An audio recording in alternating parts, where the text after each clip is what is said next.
Dulu, Valencia bersaing sama Barcelona dan Real Madrid di papan atas La Liga.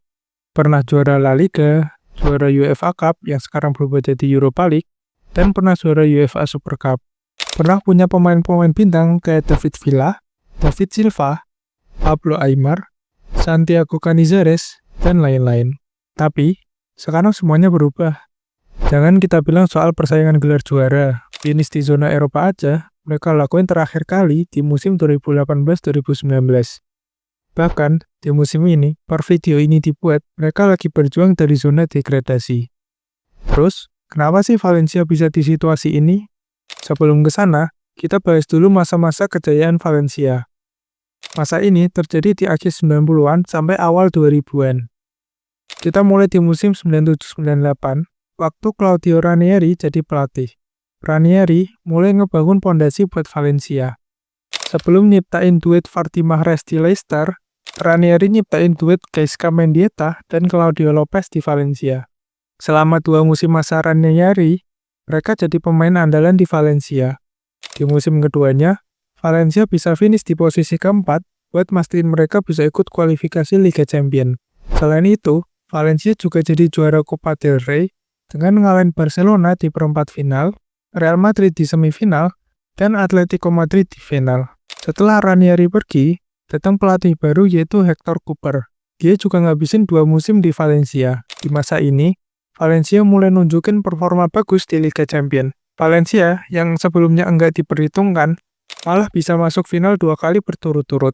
Yang pertama yaitu di musim 99-2000, Valencia kalah dari Real Madrid, dan yang kedua yaitu semusim setelahnya, mereka kalah dari Bayern Munchen lewat adu penalti. Setelah Cooper pergi, datang pelatih baru yaitu Rafael Benitez. Dia ngabisin 3 musim di Valencia. Bisa dibilang ini jadi fase puncak Valencia. Di 3 musim kepelatihannya, Benitez bisa bawa Valencia juara 2 kali, yaitu di musim pertama dan musim ketiganya. Nggak cuma itu, Valencia juga juara UEFA Cup atau yang sekarang jadi Europa League. Performa yang bagus tadi ngebuat pemilik Valencia waktu itu punya proyek ambisius. Pada tahun 2007, Valencia ngumumin kalau mau bangun stadion baru yang namanya Nou Mestalla dengan anggaran 300 juta euro. Tapi, waktu itu pendapatan klub nggak cukup buat ngedanain proyek itu. Jadinya, mereka ngajuin pinjaman ke bank lokal di Valencia. Selain dari pinjaman, rencananya mereka juga bakal ngejual stadion lama mereka buat nutupin kekurangan biayanya. Tapi, gak berselang lama, ada krisis finansial di tahun 2008 yang ngebuat harga lahan jadi turun. Rencana buat ngejual stadion lama jadi nggak bisa dilakuin. Karena kekurangan uang, Valencia berhentiin pembangunan stadion yang prosesnya baru berjalan sekitar 30%. Pembatalan ini ngebuat Valencia punya aset nggak produktif yang nggak bisa ngasilin pendapatan. Padahal, mereka masih harus bayar utang yang udah mereka terima sebelumnya. Buat bayar utang, Valencia terpaksa ngejual pemain bintangnya kayak David Villa, David Silva, Juan Mata, Jordi Alba, dan lain-lain. Tapi, penjualan pemain masih belum bisa nutup uang yang mereka punya. Sampai akhirnya di tahun 2014, ada pebisnis dari Singapura yang bernama Peter Lim ngebeli mayoritas saham Valencia. Pada awalnya, datangnya Lim jadi harapan baru buat Valencia yang lagi kena krisis finansial. Buat yang belum tahu, Peter Lim itu deket banget sama Jorge Mendes, salah satu agen sepak bola yang udah terkenal. Langkah awal Peter Lim setelah ngambil alih Valencia adalah datengin pelatih baru, yaitu Nuno Espirito Santo. Terus, penunjukan Nuno ini emang cuma kebetulan? Tentunya enggak. Nuno punya hubungan dekat sama Jorge Mendes karena dia itu klien pertamanya. Bukan cuma pelatih, Valencia datengin 2 pemain yang juga klien Mendes, yaitu André Gomes dan Rodrigo, lewat skema peminjaman dengan opsi beli. Di musim pertama Nuno, hasilnya cukup bagus karena bisa finish di peringkat keempat. Tapi, di musim setelahnya, yaitu musim 2015-2016, jadi bencana buat Valencia. Valencia ngabisin banyak uang buat datengin pemain, mulai dari mempermanenin André Gomes dan Rodrigo, sampai datengin beberapa pemain yang jadi klien Mendes kayak Joao Cancelo, Alvaro Negredo, Ayman Abdennour, dan beberapa pemain SC Braga. Di musim itu, dia ngabisin 143 juta euro yang jadi rekor transfer waktu itu. Meski begitu, Valencia tampil buruk di musim itu yang ngebuat Nuno Espirito Santo mengundurkan diri di November 2015. Setelah itu, Valencia nunjuk Gary Neville jadi pelatih utama, walaupun itu adalah pengalaman pertamanya jadi pelatih utama. Bisa dibilang, dia gagal total, karena cuma bertahan 4 bulan, dengan persentase kemenangan cuma 35%. Habis itu, Neville diganti sama Paco Ayestaran, yang dulu pernah jadi asistennya Benitez. Ya, di musim itu Valencia punya 3 pelatih yang berbeda.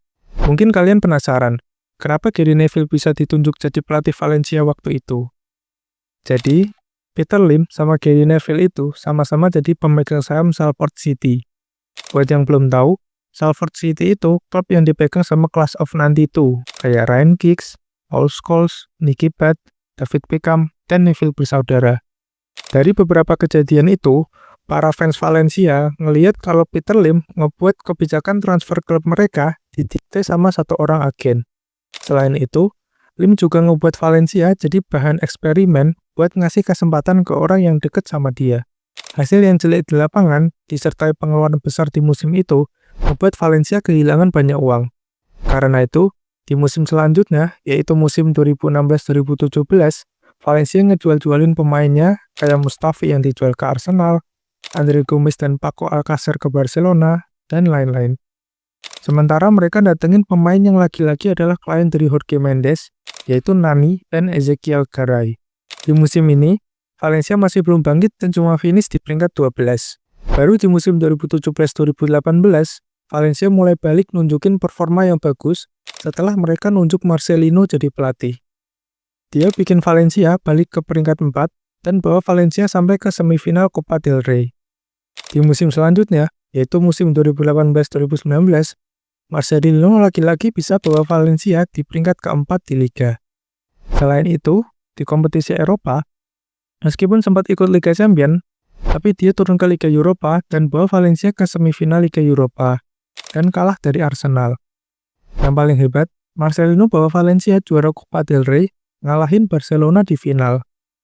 Tapi, performa bagus itu nggak bikin posisinya aman, karena beberapa bulan setelah memenangi Copa del Rey, Marcelino dan Direktur Olahraga Matteo Alemany dipecat karena berbeda pandangan dengan kebijakan Peter Lim. Marcelino yang pengen mertahanin pemain kuncinya, justru punya pandangan yang beda sama Peter Lim yang mau ngejual pemainnya. Sedangkan Alemany menentang kebijakan transfer yang didikte sama Jorge Mendes.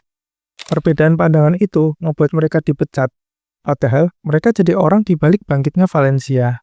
Setelah masa itu sampai sekarang, Valencia udah nggak pernah finish di zona Eropa lagi. Yang paling bagus, mereka finish di peringkat 9. Di masa ini, banyak pemain bintang yang dijual. Sebut aja kayak Dani Parejo, Ferran Torres, Carlos Soler, Yunus Musa, dan masih banyak lagi. Di masa ini juga, Valencia udah banyak gonta-ganti pelatih. Total, mereka punya 6 pelatih yang berbeda. Update terbaru, pada 10 Januari kemarin, Valencia mau ngelanjutin pembangunan Nou Mestalla yang ditargetin selesai tahun 2027. Peter Lim baru-baru ini ngangkat anaknya, yaitu Kiat Lim, jadi presiden klub. Menurut kalian, apakah ini jadi awal yang cerah buat Valencia, atau malah sebaliknya,